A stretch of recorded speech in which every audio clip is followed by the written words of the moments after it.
G'day everyone, welcome. Those on the video, my name is Michael Forbes, I'm President of the New South Wales Association of Fire Investigators. Tonight is our education night for June, and we're going to be talking about the new edition for the 2017 NFPA 921. I know it's a very exciting topic because it's a good document that we should all use. Now I know this presentation is basically aimed at current or fire investigators in the field that are using or doing it every day. It's an important document, 921, because it is what you use to talk about how to actually conduct a fire investigation. So it's a very important document. It's used throughout the world, and so every 3 years it's updated. And so as your job as a fire investigator, it's important that you understand the changes to 921, because every 3 years they do make quite a few significant changes, and that's what tonight's session's education night's all about, is trying to show you what the changes are so that you are made aware and you can continue to do your job according to 921. I was given this presentation by Randy Watson. Who's Randy Watson, you might say? Well, this is what we're going to talk about. Some people think it's Randy Watson, the 1980 World Tour, the Sex for Chocolate. No, that's the wrong Randy Watson. It's not that Randy Watson. This is the Randy Watson. Now, he's the chair of the NFPA 921 committee. So he is in charge of updating and producing this 921 document. So I met him a couple of years ago, or last year, at the conference, ITC conference. Very nice guy, and very obviously well knowledge about everything 921. He's been on the 921 committee since 1991. The first edition was 1992. So he knows 921 backwards. And he has developed, or he provided me with the presentation that he's been going around the USA to the fire investigators over there, the IAAI, and presenting the changes to the 921 document for the 2017 edition. Now, that presentation that he has produced is an 8-hour, one full day sort of presentation. So I've taken all the information from that, and I'm going to condense it down to hopefully about half an hour. So I'm not going to go through the whole presentation, as you can see, and that's why I've got the handouts. And what we'll try and do is can we put the handouts on the website, like the presentation? So we'll put the presentation on the website, New South Wales AFI website, so you can download it and then you can go through. So it's the presentation, or the handout that I've created is just a highlight of the changes in the 2017 edition, so that you can just have a quick reference as to what the changes are. So he's also on the technical committee for 1033, and the 1033 document is the qualifications for a fire investigator, and we'll go talk about that in a second. So so tonight we're going to talk just about your code of ethics in terms of what you need to be doing as a fire investigator and what's changed in the 2017. And these are the things that we're going to talk about. The definitions, there's been a few changes to definitions which are important to understand.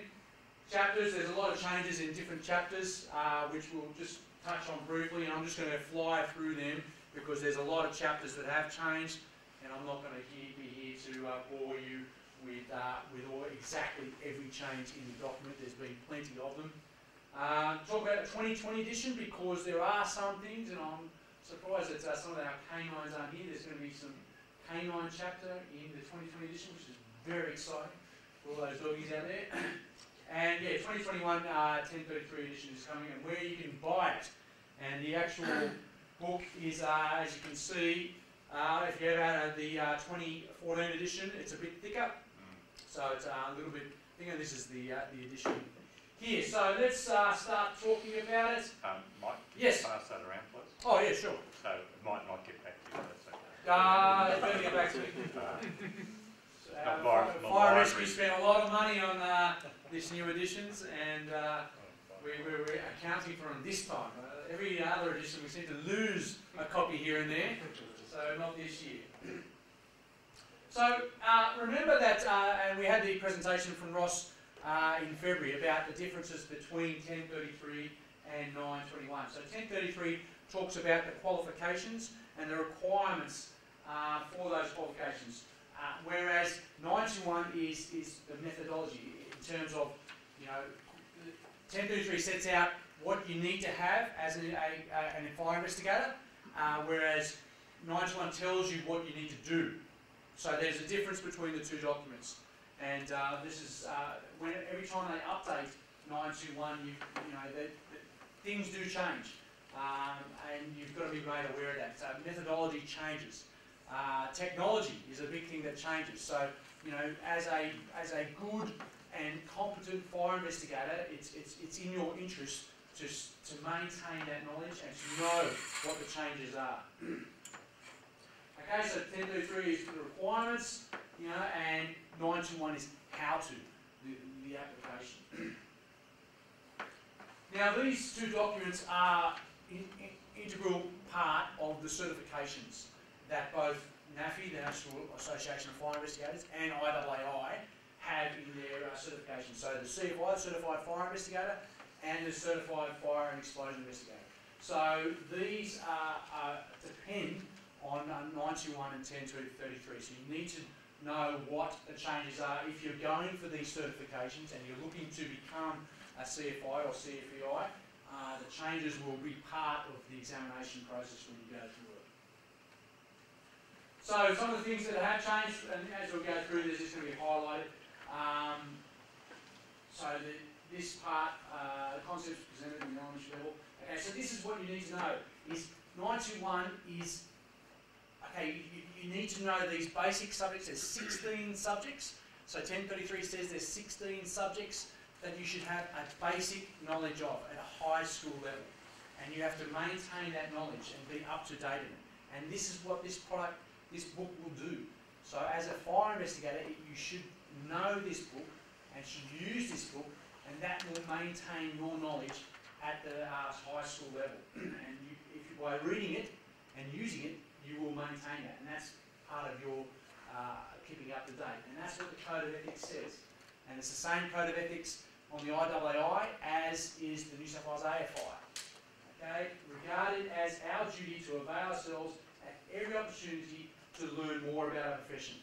Okay, and this is part of it. And by attending here, you are doing that. So it's great to see that you learn and you know what is being changed in the industry and what updates there are. So that's what we should be doing. So what are the changes? 2017 edition. So there's more colour images. And that 2014 edition was the first edition with colour, any colour, in the actual book. Now they've got more, so they've got more than that. Chapter 1, they've got a new system in the US for, it's called NFWA RFS. We call it AIRS, so it's US only, we don't have to worry about too much of that. And again, there's a document that is US based. There's going to be a lot of US stuff. A lot of the legal stuff is just not applicable here, but it's the only document in the world that tells you how to conduct a fire investigation properly. And it's been quoted as the gold standard in fire investigation documentation, or the Bible in the US court system. So it certainly is very, it's not well known in our court system. You go to a lawyer who's conducting a case in Arson or whatever like that, and they will say, tell me about 921, they'll go, what's 921? I asked the coroner, New South Wales State Coroner at our conference last year, what do you think about 921? And he just come back and said, what's 921? So they don't know about it, and hopefully, by continuing our professionalism, it will become a more apparent document to the legal system. So our legal system is different to the US. The US talks a lot about legal system in the document. A lot of it's just not applicable. So they will have an update in that part of that chapter. The definitions, you've got 12 new definitions, 5 revised, and then the updates in these chapters, 5, 8, 9, 16, 18, 19, 20, 27. It's now over 400 pages, so it's grown quite a bit. There's 30 different chapters now, and over 204 definitions. So that's a broad look at what the new changes to the document is. So what I'll do now is I'm just going to go through a few of them. I'm going to move through them pretty quickly. It's not going to be anything too fast. Got any questions as you go? I'm not here to bore you. The main things I want you to take out of is this. So every edition they talk about what's new and what's changed. And what they want to do for the user, us, is to show that you can see in the document what is new and what has changed. So what they do is they say anything, so new sections, figures, tables are introduced by a bold italic N in a grey box to the left of the material. Where one more sections has been deleted, it's a little star. So any wherever you see that through the document, you'll see it greyed out. You know that's new, and that's great because that gives the reader a sort of a click. Oh, okay, so this is new. I should probably read this just to say this is what has changed, and this is what it looks like. So, for example, on this page, you've got a definition, heat flux. The definition has changed slightly, so there's been a different wording. And what happens is the whole document process takes 3 years. What they do is they publish, which was March this year. They allow 12 months for submissions and comments. Okay, and then the next 12 months they go to their committee and they say, okay, let's debate. Well, shall we have this? Shall we have that? And then in the last 12 months is when it goes to print. So every 3 years they get comments. So every person, anyone in the world can actually comment or make a submission about what should be in 921. And this is how they do it. So they've come up with a new sort of definition of heat flux. And you can see that's in the grey box. Yes, just on that point, if you go onto the NFPA website, you can actually register to be notified of changes in the upcoming edition, and that happens pretty regularly. And if you've got 921, I'd recommend that you do that. And yeah, so you can be notified, just for the microphone, that of changes from NFPA documents if you register it. And how much is the manual? Sorry. That? You would know because you pinched it from the $135. Hey, oh, jeez, it knows everything. Yes. Thanks. I'll show you at the end it says that. But if you go through, I went through the FPAA website, so the Fire Protection Association website. It's $130. They import it from the US. And that's at the end anyway. And so now you can see the N in bold and in that grey box. So that's new, something brand new for this edition. So there's the difference. So in this edition, if the meaning or the text has changed slightly, new slight definition, you'll see a bold, and if a totally new definition has come in, you'll see an N next to it. And so that's how you identify what's changed. So if you're going to take anything out tonight, that's it. Might as well just go home now, that's all done. So let's go through very quickly. So the different chapters, 30 chapters. For some reason, Randy underlined those and made those ones red. I don't know why. And away it goes. So some of the definitions which are new. Again, here we go. Fire area, thermodynamics, heat transfer. So these are new definitions. Energy. Energy is always a good one to know. What is energy? Explosible. This is a new definition. So that's something you haven't quite heard of. I haven't heard of it before, but there you go. Explosible. Hybrid mixture. Again, brand new. Hadn't heard of it. And again, I don't know if you're going to be using this every day, or you may not use it at all. Minimum explosible concentration. Okay, so they're talking about dust clouds there. Okay, so these are revised definitions now. So some of the definitions where they've gone, okay, we're going to change the word, they change one word, they get around, they say, listen, this is not right. So incendiary fires, that's an important one. A fire is intentionally ignited in an area or under circumstances where and when there should be not a fire. Okay, so that has changed slightly to intent. Before there was an intent in there, with the intent or intentionally. So they changed the word from intent to intentionally ignited. So that's sort of a bit of a doozy one when you're talking about child firelighters. You know, they're young, underage. How much intent do they have? Is it an accidental fire or an incendiary fire? So that's very, very hard to define. Overload. Point of origin, okay, I always like to use this one. So yeah, the exact physical location where that should be area of origin. got it written that badly. Where a heat source and fuel first interact, resulting in a fire and explosion. Okay, radiant heat, another one. Scientific method, so hypotheses. Okay, now we're going into the chapters, each of them. So you've got chapter 4, testing the hypotheses.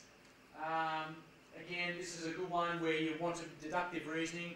You're going to be trying to, in your own mind, test that hypothesis, design to disprove or refutate a hypothesis. Confirmation bias, always an important thing to understand. You don't want to go into an investigation, thinking something straight away. You always try and keep that open mind. Disproving the hypothesis is a process in which all the evidence is compared against the pro hypothesis in an effort to find why the hypothesis is not true. Okay, final hypothesis, so that's different again. So in fire science now, chapter 5, they've got plenty of changes in there. Energy, power, heat flux. Okay, so this is all in your the handout that you've got. So these are just basically summarised in all their handouts. Basic fire science, chapter 5 still.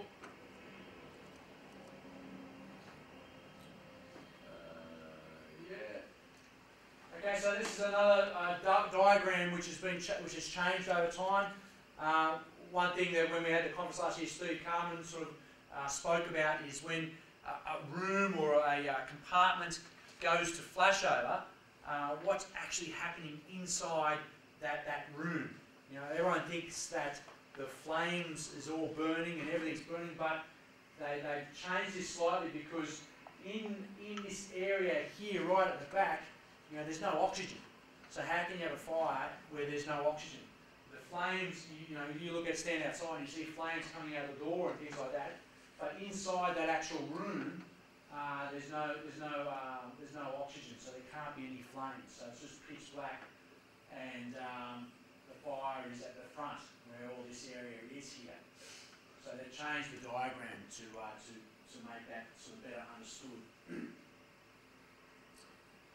Clean burn, slightly different definition. The effect may also appear where soot has failed to deposit because of high surface temperatures. That's a slightly different meaning to the clean burn. Because clean burn before air wall is soot deposit, flame impingement, and the flame burns it off. So it might actually won't deposit because it's too hot. So that's another slightly different definition. Some photos of clean burn. Sort of in here and this white area here. So again, colour photos are a much better presentation for the user to see what is happening. Fire patterns, so we're on chapter 6 now. Okay, holes in the floor, ignitable liquids, generally burn off in less than 90 seconds. Yep.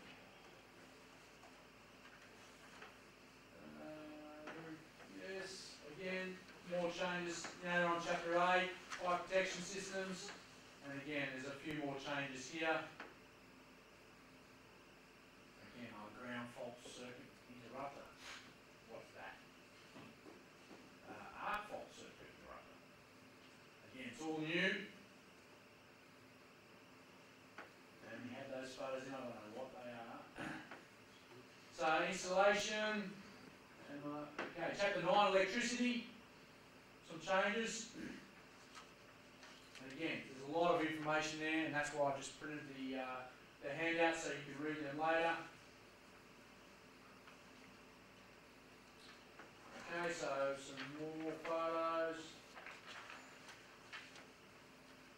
Chapter 13, okay, so they're moving from MSDS to SDS.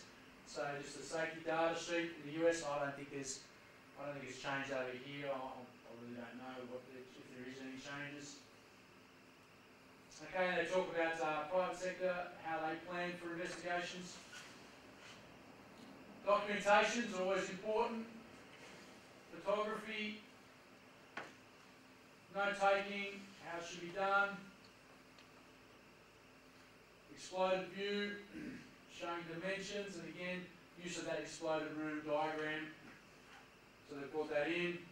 And reports, again, this is the important thing which they stress is, you know, ability to do an investigation is great, but the ability to actually explain that investigation on a report is very important. Hello, Barry. Evening. Got the right date? I wasn't well. He's all right, he's here. Good to see. Okay, more on reports.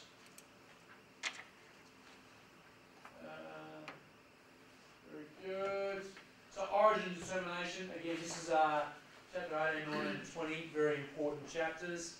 Again, that, you know, 921 in the 2011 edition changed to say you should be doing developing hypotheses for the origin, you should be developing hypotheses for the cause. So they separated origin and cause, and you should be doing the scientific method for both. The origin of fire is one of the most important hypotheses the investigator can develop during the test during the investigation. Why? Because if you can't determine the origin, how can you determine the cause? You've really got to make sure you get that. The origin can't be determined, the cause cannot be determined, and generally the correct origin is not identified as substitute cause. So they've just reworded that to make it nice and clear to people that if they're going to do origin and cause, you've got to make sure you get the origin right. And example of applying the scientific method to origin determination. So that's being changed slightly, and that's what you should be doing. And the same thing, 7 steps. Recognise the need, define the problem, collect data, analyse the data, develop a hypothesis, test the hypothesis, select the final hypothesis. So yes, okay, mapping. So, okay, one of the most important factors, ventilation. Okay, yeah, and that's, to start talking about ventilation again, and again, from the conference last year where Steve Carman spoke about ventilation and really highlighted the importance of what ventilation does in certain, in a compartment, and identifying burn patterns from that ventilation. It can be very confusing, it can give you false information on where you should be looking at your origin. So they've sort of reworded it to make sure, I guess, to show the importance of ventilation in determining origin.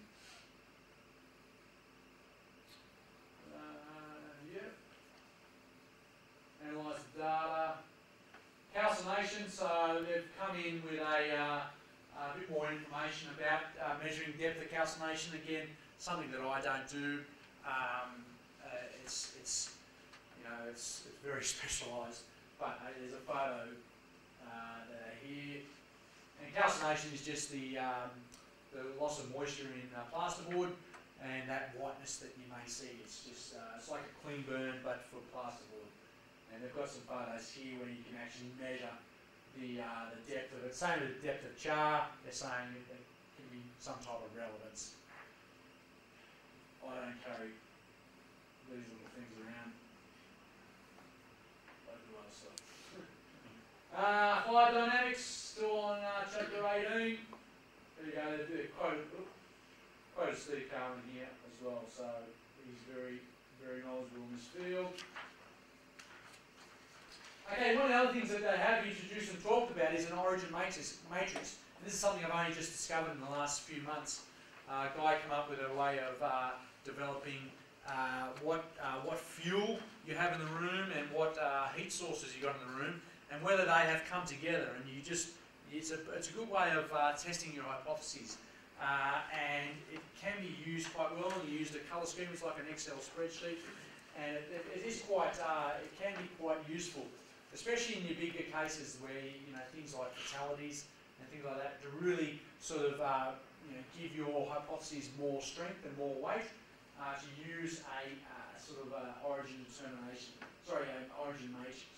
And it goes through the different quadrants and what the different levels of destruction are, and then you can just sort of work through what fuel packages and what heat packages you got, and then say, okay, could these two come together to form a fire in this, or an origin here in this area or not? And it's just an easy reference to be able to look at. If you're interested in it, have a look at that chapter, because it does work quite well. Okay, yes, obviously in the end you've got to be able to explain how the growth and development of a fire. Okay, now cause, chapter 19, reference methodology to determine the cause of a fire, and generally a fire cause determination can be considered reliable only if the origin is being correctly determined. Of course, the fire triangle, and again here, an example of applying scientific method to cause. So it gives you a good example of what you're trying to achieve. Yes, ignition sequence. Okay, a couple of changes there. This is our 7 o'clock thing, counting down. Okay. Yeah, maybe if you just touch that screen. That's all I do. Touch There the it other goes. screen. Oops. We're counting down. It's counting down. You know how to stop this thing from counting down? Yeah, there should be a yes button on there. Yes, You mate. should just hit, are you sure want to continue? Yes. Cancel shutdown. Hey. There we go. Hey. There we go. Look at that. You turned out at the right time, Perfect sir. timing. You missed I'll leave now. Again, determination of a fire cause you based on evidence rather than lack of evidence, and that's what you're going to continue to ask yourself: is where is your evidence? You can't just eliminate everything and then say it must be this. That's the negative corpus.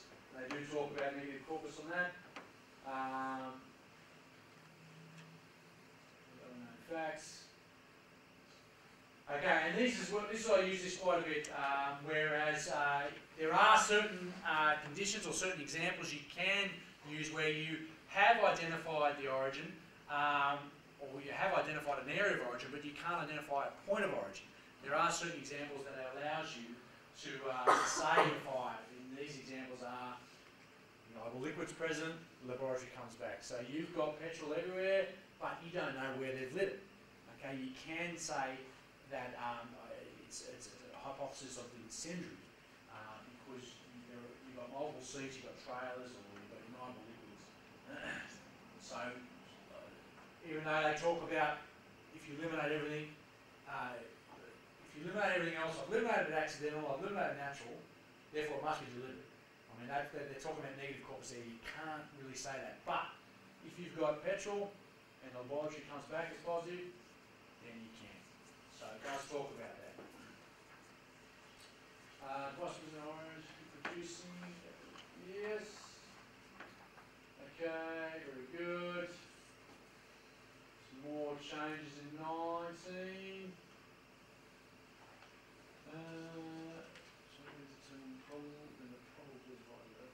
Difference between probable and possible, and that's what 91 talks about, is a hypothesis that is possible is given a level of certainty of less than 50%, whereas a hypothesis that is probable is given a level of certainty of greater than 50%. So there is a difference that talks about that. A couple of changes there. Talks about using these type of things to test your hypothesis, timelines, fault trees, etc. Okay, and then it goes into process elimination. Okay, what does all that say? Where's your proof? Okay, really, what's in front of you? I always say to the guys I'm trying to teach, where's the evidence? Where is the evidence you're saying for your determination? Okay, and then here's a couple of examples of using negative corpus in the US. Now again, this is different to what Australia goes through, but certainly you don't want to be in court just saying what I've talked about in negative corpus. So there are a couple of examples that you can read about in the changes, and then in the end, if you've got two possible hypotheses that are equal and opposing, then you must call it undetermined. Okay, undetermined. And then your classification. So the 4 classifications remain the same, which is good, and it talks about cause and responsibility. Accidental, natural, incendiary, undetermined. Suspicious is not a determination. Very good. Now there's quite a bit of changes to chapter 23, explosions. Talks about, goes right into depth about dust explosions. Not going to go through all them. century, incendiary fires, chapter 24. Okay, chapter 25, death and injuries, they talk about a few things. Chapter 26, batteries. There's big changes, a lot of changes in batteries because of the big problems you were seeing with lithium ion. So they've changed a few things here. And they go right into explaining batteries, which is important because batteries are very, very common now. We had one today at local station battery chargers, set off an AFA and away it went. Vehicles, and yeah, vehicles, there's quite a few changes in vehicles. 27, all those changes there. Okay, so that's really basically it. You know, as I said at the start, you know, it's not just it's good enough to just do the investigation, but you know, you've got to articulate that information from here onto paper, and you know, writing reports is certainly an important part of being a fire investigator. Okay, so you know, you're going to be the expert. You know, the lawyers will want to, you know, other lawyers will want to discredit you, and you know, it's your job to try and be as professional as you can. So develop your opinions on that, you know, reliable methodology. So 2020. So they're looking at a few changes. Canines is the interesting one, and I want to see if Phil, he could probably be on the committee for that. So I think he should. So if you are interested in providing input, you can certainly you know, apply and get in touch with Randy and see if you want to get on the committee. Wouldn't that be fun? So this is what they're looking at for the 2020 edition: fire patterns, wildfire, heating systems, and marine. We're going to update that for 2020. They're also looking at the 2021 edition for 1033. So they're open for submissions now. You can give them interest, give input into that. I mean that edition 1033 is only very, very thin. There's not much to it. So I don't know if they'll change, if they'll add extra. The 2014 edition had to add 3 more topics in there, so it went from 13 to 16. So they may go for more topics that you should know about. Who knows? We'll wait and see. Where do you buy it? So NFPA site. The Fire Protection Association Australia, so fpaa.net.au, I think. Got something. Anyway, Google FPAA, Guide to Fire Investigations, and yeah, $130. Keep on learning, people, keep on learning. So you just read it. If you read the document, there's one thing I say to investigators when they first join it. One of the things I regret is not reading 921 until I was done about 5 years in fire investigation. I wish I had read it in the first year. Because a lot of the things you read in there, you go to a fire and it's like, hey, actually that's a 91. Go to a fire, oh, that's happened, and then you go, oh, it's actually here. Oh, wish I'd known that before I went to the fire. So certainly read it, because there are some very good information on it, and keep on learning. Any questions? No? Good. No questions on this topic, surely not. So, now, Mr. Sweeney will have a quick chat about what the RFS are doing in Macarthur.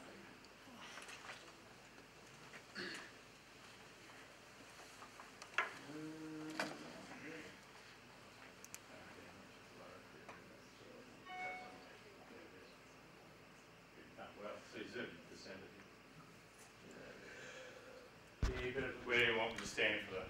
I love that on TV. Right behind the lectern. Right. And then, Not likely, maybe. I'm going to buy cow spreads. I'm bringing them on the next occasion.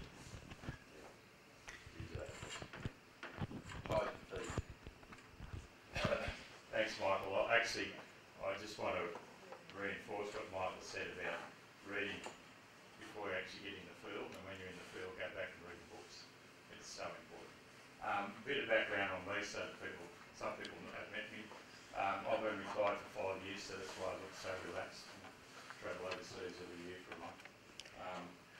So I stayed public service 40 years, done well. So I used to work not in this building, but Parkview and Region East, and I was the coordinator of fire investigations. I've got nearly 30 years with the Royal Fire Service as a volunteer. 10 years of my career was actually as a full-time operations officer. I those who don't understand New South Wales, Region East actually does 50% of the fires in the state of New South Wales. So we actually ended up with 50% of the state's fire investigations. So we used to coordinate the fire investigations from Port Macquarie down to Kiama and out to Bathurst. So anything that was black and didn't move was my responsibility to get it investigated. And I was told to stay in the office in a white shirt and not to spend my time out in the field, so I actually encouraged our volunteers. So about half of our fire investigators are made up of volunteers as against staff, and our staff with their workloads just can't get out. So in my retirement I actually went on a junket because I had some money, and I got a cheap trip over to Las Vegas and went to an Arson conference there for a week, and I learned so much. And did someone get over there this year? Yeah, Sonia and Mark. Where is Mark? Melbourne. So did you enjoy your Vegas conference? Yeah, it was really What about the conference? I did it on the cheap, but I didn't have a drink for 7 days. Those people know me, it was most unusual. The learning from that conference for the Americans put on it, and they got caught out because they got a New York for free. Then they said, oh, you want a data projector? And then they charged them for that and everything else. And their bosses wouldn't release the Americans to go to Vegas for a serial arsons conference. When I came back, as you can see, Macarthur covers Campbelltown, Liverpool and Camden. And in Campbelltown, the focus areas are suburbs known as Macquarie Fields and Ed. So anyone know those areas? I grew up in a place called Cabramatta. So we actually have a really serious arson problem out there. And from an operational point of view, when we're actually sending people to fires in the Campbelltown LGA, we're actually sending 3 stations, and that could be 2 heavy tankers to a metre by metre fire. So there's 6 heavy tankers plus fire and rescues, full-time and retained tanker. So that sometimes it can be quite heavy. We're all very close. So coming back from, I just need to go on with this. I need to make some acknowledgements to our volunteers and our wildfire instructional people.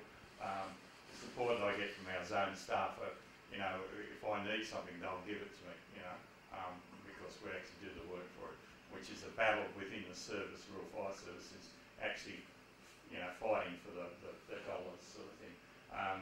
Bob Madison, our Superintendent, Coordinator of Fire Investigation, and Mark Fulliger. For those people that don't know, Mark actually works for Rural Fire Service, but he's actually appointed to the Arson Squad as an intelligence officer.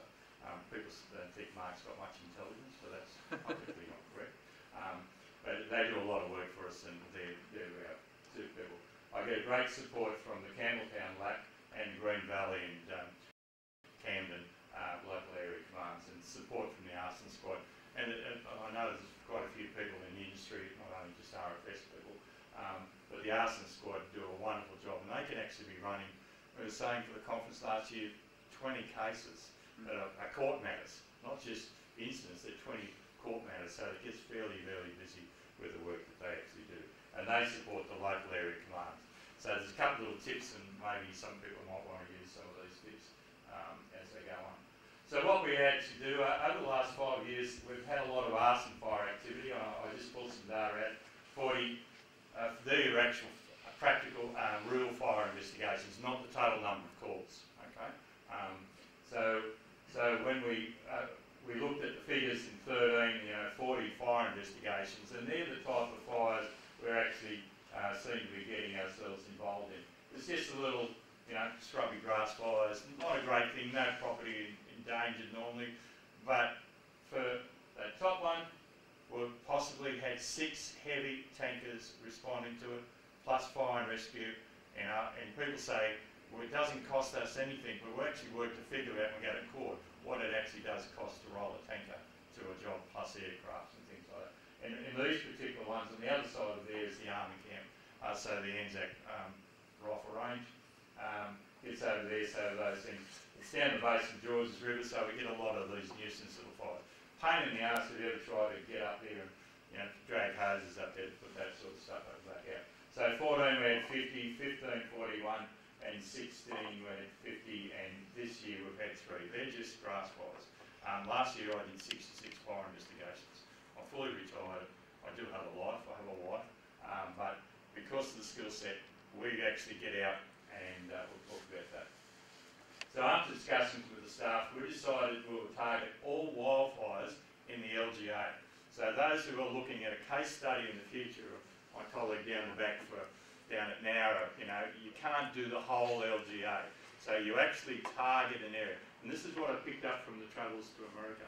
The Americans target areas and they put the resources in there. So what we did was we looked at all wildfires in the Campbelltown LGA. For those who know Campbelltown, the only part we don't actually look at is Weatherburn. So the Weatherburn Gorge, we'll just keep an eye on it, but we won't. If there's a fire there, we may or may not. But everything else, including a stump which is, you know, a metre by a metre, will actually write a fire report on. Okay? So what we said, and I picked this up from the Americans when we went to LA, is that the LA Arson squad with the Sheriff's Department, they investigate everything. Freeway fires, everything. They get out to everything. Admittedly, they've got 25 fire investigators, of which 2 are always in the office, and they've got 25 helicopters. So big resources for those who've been over there. So we had a focus, so we focused on Ayers and Macquarie Fields as the 2 suburbs, and we attempt all fires.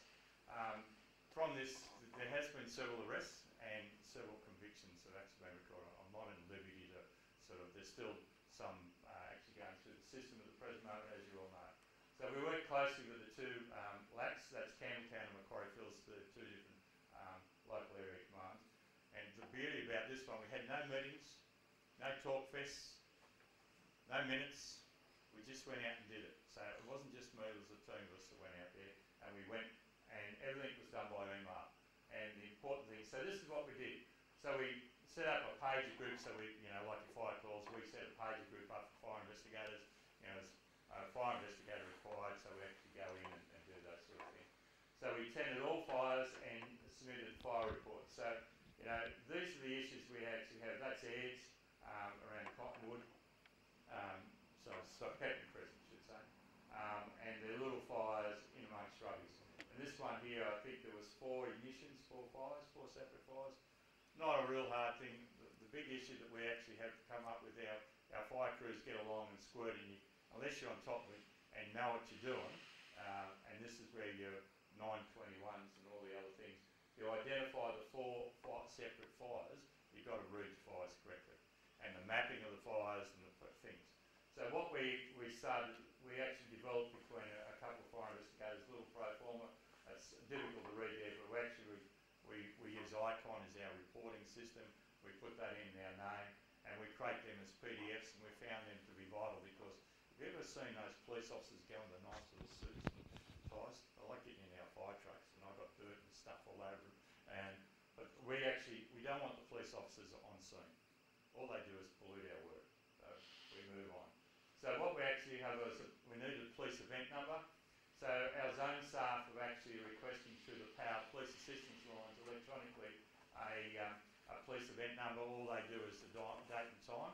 So we don't actually have a police car attending the scene. This is vital unless there is someone's fear for safety of the crews, or there's a person of interest, or some real heavy stuff that's got to be picked up and things like that, you know.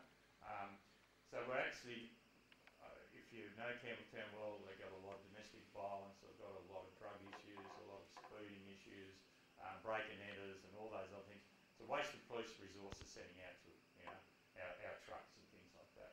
So we ended up with a better system. So we actually, what we do for those people, these police event numbers, this is our power reporting thing. So here's the event number, and a local police car attended on the night. So our management here with Mark Fulliger and Bob Fulliger, when they look at those things, and guess what? Arson squad, when it gets busy, if they lose their Icon access, they start screaming. They can't see what's going on. So they actually match our Icon with the police intel. There's a fire, what's happening. So they actually know, the police can actually go straight in there, have a look in their police intel, and add any other information to go with it. And they've got the name of the fire investigator itself, or whoever's doing it, and we can go in from there. That has been vital. Because what actually happens with the police event number, every morning at 8:30 throughout the state of New South Wales, in every local area command, the police commander, the superintendent, sits down with the crime manager at 8:30, the duty officers and the intel officer, and they go through every event from 8:30 at night. Whoops, sorry, I shouldn't have done that. 8:30 in the morning to 8:30 the next day. So anything that's happened overnight or during the day is reviewed at 8:30. So what the intel officer comes up and said, sir, there's been some more fires at Ayers, and that is actually causing a better effect in intelligence inside the police community than having police cars attend. Okay? Because under this POW thing, the actual police officers, the police crime intelligence officers actually have to do something with the event. Okay? And if you don't know, but every police officer, when he does his shift, must complete all his events before he goes home, every night, or the cell to play. So what we actually do is we put, this is our FIU reports for those that haven't seen them, and this is actually on a tow ban day, and there's the POW event number. On the tow ban day, a police car hasn't attended, and there's a date and time of things. We actually get a notification as a tow ban, and the Commissioner sends a notification out, and we attach that into our fire investigation reports and produce them in court. So that the magistrate, when he was sentencing someone, he said to me, Mr Brown out at Parramatta said, Mr Sweeney, I believe, was this a tow ban day? I said, yes sir, it's in the report. So he's got a signed Commissioner's certificate saying it's a tow ban day, and of course the offence for lighting a fire on a tow ban day is high. Remember, we're supposed to do the cause and origin, so that's so vitally important. So what I actually started to do, this is a spreadsheet that I actually created, and I was taught this when I was working over and we were chasing an arsonist, and he'd lit 30 odd fires. And this big copper said to me, Paul, he said, this is really good, you've got your date and time and your references and that. Can you write the day of the week and the time of the day? And I thought, you big gook, why can't you do that? And he taught me, and since then, that's vital, because when you look at Monday, then if you actually do a spreadsheet sort, which is very simple, that's all I can do, you can, and they actually, for this arsonist we were chasing, they had actually predicted what day of the week and what time of the day. And on this particular occasion, they actually had 14 detectives out chasing this guy, the dog squad, and pole air up, all from this simple day of the week and the time of the day. And so you have a series of fires, this little simple exercise, recording everything and producing it in the location, the LGA, you can see they're all Campbelltown, Foxlow, all around Ayers, they're all Ayers fires. Okay, so I've sorted those, and they all relate to the POW event numbers. And look, Easter Monday, school holidays, so we actually had a spree arsonist here. I was running around and did a series of them, so you know about spree, I won't go and talk about that, as against the serial. So these ones, school holidays, so we were able to identify patterns. So this, when we gave it to the police, their work was done, ready to go and do their actions. So that simple little thing has helped us a great deal, okay? So we actually provide not only with this, we back it up with maps, those simple maps that I did here, Google Maps, copy, bang, bang, bang. And what I want to do is send them to the police, and so they can actually do it in their police station and not have to waste their time driving out, having a look. So we actually did our maps, and we had a couple of little happy snappies and sent them across to them. Okay, so we actually established a police contact, and this is vital because as you're going through, we actually came up with the local crime manager, local area commander crime manager, and I don't know whether you know dealing with police, but if you send them an email, you never get an out of office from them because they don't know how to do it. They don't use it. But if someone's away, then someone will be checking that email, okay? So it only went to the crime manager, and we made no phone calls. We didn't annoy them. Nothing worse than annoying a person who's got a gun and a pair of handcuffs. Believe me, I've had threats. Always use the police event number in communicating with police, and that turned out to be vital. If you've got any information, get the event number, and that's very important. And you just can ring any police station, your local police station, they'll give you an event number for the incident. That's not a problem. So our local fire brigades, rural fire brigades, were very active on crime scene preservation, had a gentleman with a few missing teeth, beard, and you can call him a hillbilly.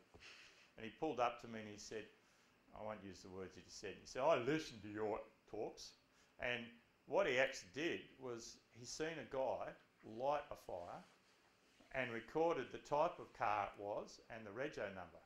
And we actually ended up grabbing this guy, not for this fire, but a more serious offence because of the issues where he was going, because they pinged him in his car from the information this guy gave us. So this, our brigade's become very proactive in preservation, okay? And all the information was sent to the crime manager. As you know, with your computer systems, I use an Apple computer at home here, they've got Windows and all the things. I've actually created everything as a PDF, and will only send anything to a police officer as a PDF for two reasons. A, not that they would change it, but they could actually read it. They could read the formatting. And as computer systems change, it's a good habit to actually get in, is sharing information as PDFs. Okay, so lessons learned. What I've said is be professional in your dress and your attitude. I only wear overalls. Normally I used to wear a white shirt.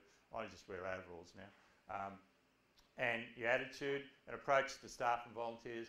More importantly, the public. I'll only drive a vehicle that's marked fire investigations. And I wear my overalls and I'm walking around the streets. I take the time to interact with people in the public. Out at Penrith last year, after we were out there, people were coming up and giving us information. So, so important. Would you agree with that, Forbesy? Certainly. Thank you. I see he's awake. Okay, work as a team with the fire investigators and the police.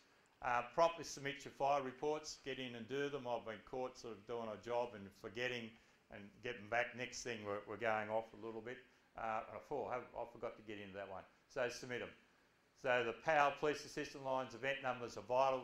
This case has proven that that works in the system, and if the rest of the state can do it, we can decrease the arson in the state. Do not chase police. What is happening? What's going on? It's the police responsibility to ask you for a statement. What I do for a statement, the constable rings me and I say, oh, I haven't got a pen with me. You want to email me that? I'll slowly give him my email. And when I deal with police officers now, I don't ask them their name. I just ask them their serial number. And if you don't know a police officer, it must give you the serial number. And I just say the serial number at Police New South Wales, and it goes to them. Because they have a real weird way of doing that. Mine's Paul Sweeney. I can remember that. So they'll chase you for a statement, and I ask them to email me and tell me the date they want this statement, so I can work backwards to get it approved through the system and check for grammar and timeline. And they'll notify you with court. They'll send you. I had a subpoena a couple of weeks back to go down to now and do a 5-week court matter. Put the dates in there. Still haven't heard. I'm not going to ring them because they haven't rang me and told me I'm required.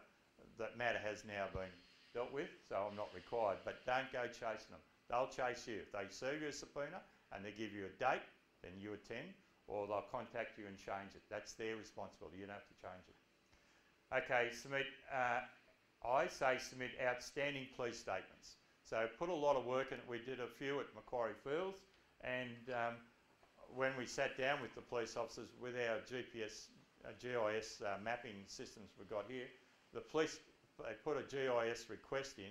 It can take them 6 to 8 weeks to actually action it. So we've got some really good stuff. So put a lot of detail in the maps and the diagrams, laminate them and all sorts of things, make really good big ones, and you won't go to court. They won't want you anywhere near the court, and that's pretty good. For me, I need to go to court to get me lunch money, but things are like that in pension. So you need to develop your report writing skills, and Michael mentioned that in the last thing. The report, you can actually do the analysis, but your report writing, and you need to do it. Having, been asked to do 4 statements for one particular target we actually had last year, it takes a bit to go through. It takes me a day and a half to do a statement and get it ready, okay? So you need to develop that sort of thing. And what we do in our zone, we actually have little meetings, and I'll reproduce this and do it for half a dozen other local fire investigators to help them.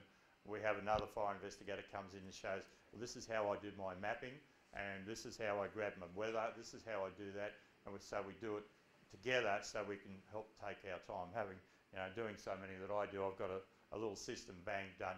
I get it done in a short time. Go home, wash my hands and get going. I'm finished, Forbesy. Questions? Must be heaps because no one asked Forbesy any. Beautiful. Beautiful. I said it'd be short and sweet because after Forbes you would have put everyone to sleep, but anyway, I know this was a problem there, Forbes. There we go. Still love you. So, Better grab this. righto, well, I didn't want it to be too long because I know it's pretty dry and it's pretty dry, as I can see. So, any other questions? Nothing? No? Okay, so thanks for attending tonight. We're looking at August as our next education night. It's also our AGM. We are going to be having it at Ryde Eastwood Leagues Club, and then we'll come back here for the October and the December education night. So the August education night will be case studies. So if you do have a case study, you want to present it, certainly get in touch with us. But there'll be a few case studies. It's generally our August. So if nothing else, we can probably stop the recording. Thanks a lot for coming, and